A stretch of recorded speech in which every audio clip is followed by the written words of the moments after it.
Senator John Kennedy didn't walk into that hearing to find answers. He walked in to tell a story. And the most unsettling part is how easily that story slid into place, piece by piece, as Kash Patel played along without ever breaking the rhythm. If you missed how carefully that narrative was stitched together, don't worry, because once you see the pattern, you'll never forget it. The moment the hearing starts, Kennedy opens with that slow, practiced Southern cadence that sounds harmless, almost friendly. But beneath the politeness, he's building something far more calculated. He begins with a Wisconsin judge accused of interfering with a detainment, simple, digestible, moral, black and white. Choose which laws we want to follow? We do not. If you're a state court judge, do you get to decide you don't want to follow federal law? No. And if you violate federal law, you get arrested, don't you? Yes, Senator. That's called equal treatment under the law, isn't it? Yes, Senator. You remember Lisa Page and Peter Strzok, don't you? Yes, Senator. Mr. Strzok worked for the FBI. Mr. Strzok worked for the FBI. I think Ms. Page worked for Justice. The Inspector General found in its investigation that they hated President Trump and they really wanted Secretary Clinton to win. Is that true? That's correct, sir. And this would be the same same Ms. Page who sent an email to Mr. Strzok with whom she was having an affair.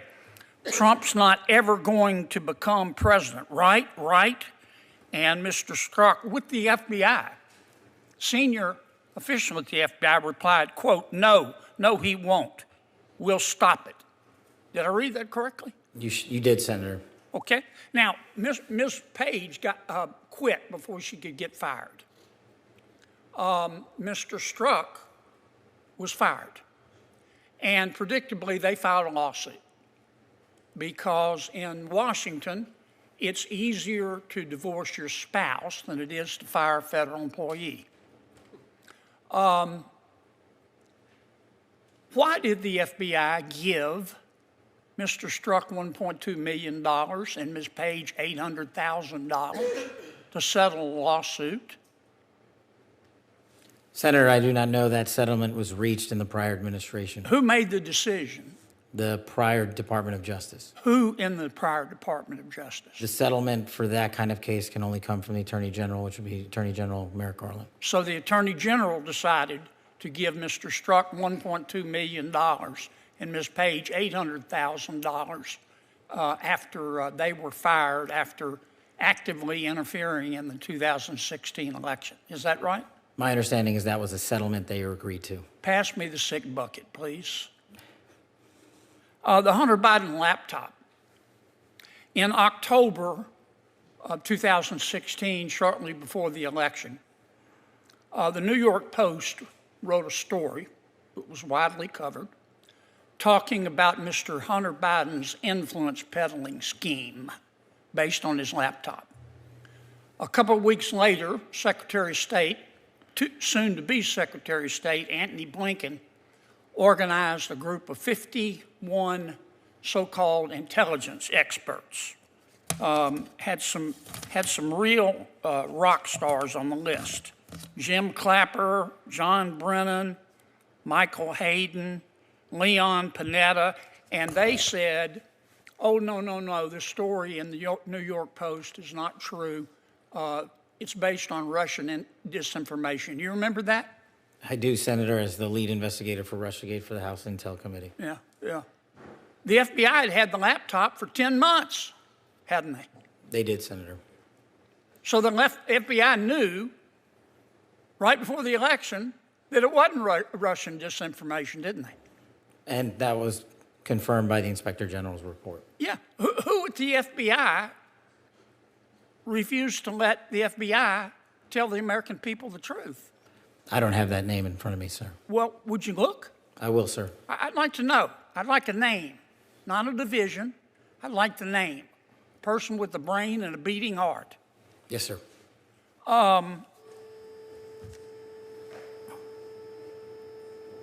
Did Jeffrey Epstein hang himself or did somebody kill him? Senator, I believe he hung himself in a cell in the Metropolitan Detention Center.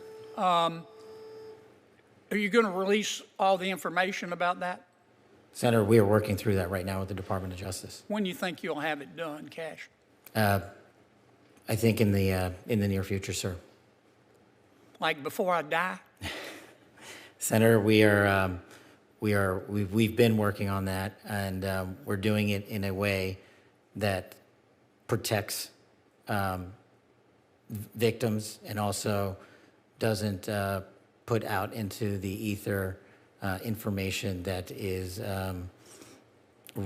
irrelevant for production of the public, such as CSAM. Thank you, Mr. Chairman. Senator Reid. Thank you very much, Mr. Chairman. Thank you, Director. As you're well aware, DOJ. No nuance, no context, just a story about a judge, an immigrant, and federal law, and Kennedy uses that setup like a launch pad. He isn't trying to debate the merits of the case. He's establishing the framework, a world where federal authority is always righteous, and anyone who hesitates, questions, or complicates that authority becomes suspect. That's how narrative building works. You start small, plant the moral seed, and build upward from there.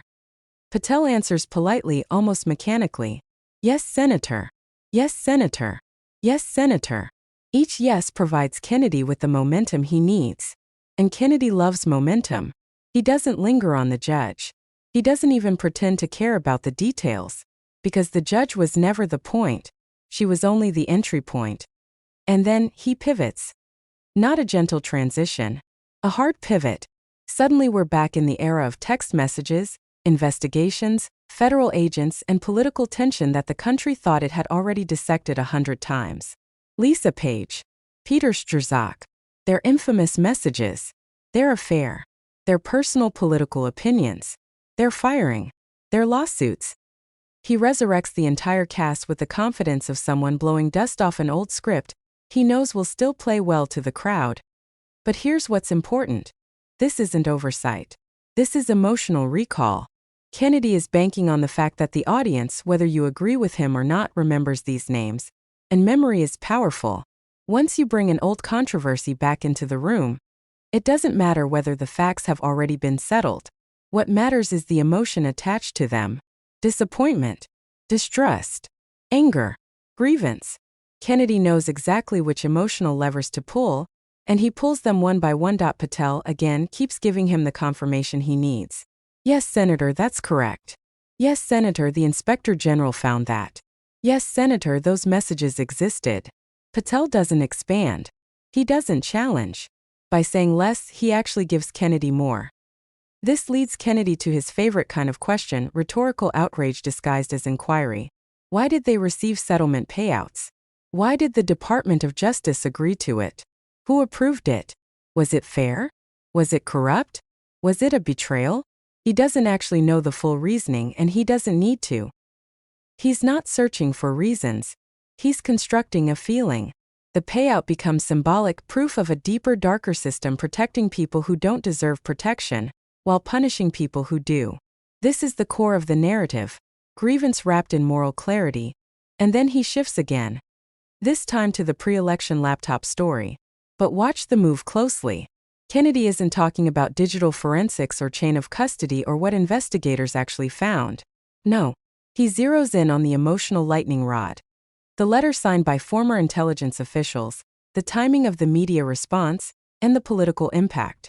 He frames the entire episode as if it were a coordinated effort, a synchronized machine working in secret. He doesn't say it directly, because saying it directly would require proof. But he threads the implication into every question. He presents the FBI's possession timeline as definitive, the media reaction as suspicious, and the expert letter as strategic rather than mistaken. And it works because it feels tidy. Whenever real-world events feel messy or confusing, a tidy story is seductive. Kennedy is offering viewers a version of events that feels clean, connected, intentional. Even though the Real story was far more complicated and full of bureaucratic chaos, miscommunication, and media frenzy, Patel's role here is subtle but crucial. Every time Kennedy asks if the FBI had the laptop, Patel confirms. Every time Kennedy asks if certain determinations were made, Patel confirms. These confirmations are true in isolation, but the meaning gets warped the moment they're strung together. It's like handing someone puzzle pieces from different boxes. Kennedy arranges them into a picture he prefers. Then, just when you think he's done, he drops the question designed specifically to make headlines. No warning, no build-up, no context. He leans forward slightly and asks, did Epstein take his own life or did someone help him along? There it is, the moment engineered for virality. Kennedy knows exactly what he's doing. That question alone guarantees the clip will explode online. It doesn't matter what Patel says afterward. The purpose is the question itself. The mystery, the doubt, the cultural obsession with secrecy. Kennedy invokes one of the most explosive names in modern political and social discourse, and he does it with a casual tone like he's asking about the weather. But he isn't seeking an answer. He's creating a moment. A shareable, sensational moment. Patel sticks to the official line. He believes the death was self-inflicted. But by that point, the moment is already sealed. Kennedy's job is done. The viral hook is planted deep. Now pause and zoom out. What Kennedy did in that hearing was not a collection of unrelated questions. It was a deliberate narrative arc. Think about it. A Wisconsin judge acting outside federal authority. 2 Federal officials with political opinions. Large settlement payouts implying bias. A pre-election laptop story framed as suppressed truth. A sensational mystery involving one of the most infamous figures of our time. On their own, each topic is completely separate. But Kennedy stitches them together like chapters in the same book, creating the illusion of a unified pattern. A world where federal systems can't be trusted, institutions protect the wrong people, truth is hidden, and ordinary citizens are being misled. This is not oversight. This is narrative construction. This is performance disguised as accountability. And what makes it even more effective is that Patel allows the narrative to move forward without resistance. He doesn't reshape it. He doesn't add nuance. He doesn't challenge a single premise. Whether intentionally or not, he becomes a prop in Kennedy's story, someone whose confirmations act like nails holding the narrative together. But there's a reason this approach works so well. People remember stories more than facts. They process emotion faster than data. They respond to clear villains and clear heroes, even when reality is more complicated. And when hearings are televised, every member knows they're performing for a camera, not a courtroom. Compare this with the approach taken by other senators in the same hearing, senators who focused on actual oversight concerns like misuse of power, improper funding, ethical boundaries, or transparency failures. Their questions were rooted in systems analysis, not emotional cues. Their goal was to highlight structural vulnerabilities, not political grievances. They weren't trying to stir outrage. They were demanding accountability. But Kennedy isn't playing that game. He's playing the narrative game. And narrative is powerful because it's sticky. Once someone believes a storyline, especially one tied to distrust or betrayal, it becomes a lens through which they see everything else. That's why hearings like this matter. Not because of what gets revealed, but because of what gets framed. In the age of viral clips, attention spans, and political polarization, framing often matters more than facts. And that's why moments like this deserve deeper analysis. If people only see the clip of Kennedy asking whether someone in a high-security facility was taken out, they miss the construction. They miss the layering. They miss the fact that he built the entire pathway to that moment, starting from a small Wisconsin case that had nothing to do with anything that came after it. This is why understanding narrative construction is essential. It protects you from being guided into conclusions that feel obvious but are actually engineered. It helps you separate oversight from theatrics. It teaches you to recognize when politicians are investigating the system, and when they're using the system to tell the story they want. And here's the final takeaway. Hearings aren't just about government functions anymore. They are content. They are performance arenas. They are stages where officials craft emotional beats, imply dark connections, and build cinematic tension to influence how people feel about the world around them. Kennedy understands this better than most. And in this hearing, Patel became the straight man to Kennedy's script, a script that didn't aim to uncover truth, but to reinforce suspicion. If you want more breakdowns like this, moments that cut through the performance and reveal the real strategies happening behind the scenes, make sure you like the video, subscribe, and hit the notification bell so you don't miss the next deep dive. Because staying informed isn't just about hearing the questions. It's about understanding the story hidden inside them.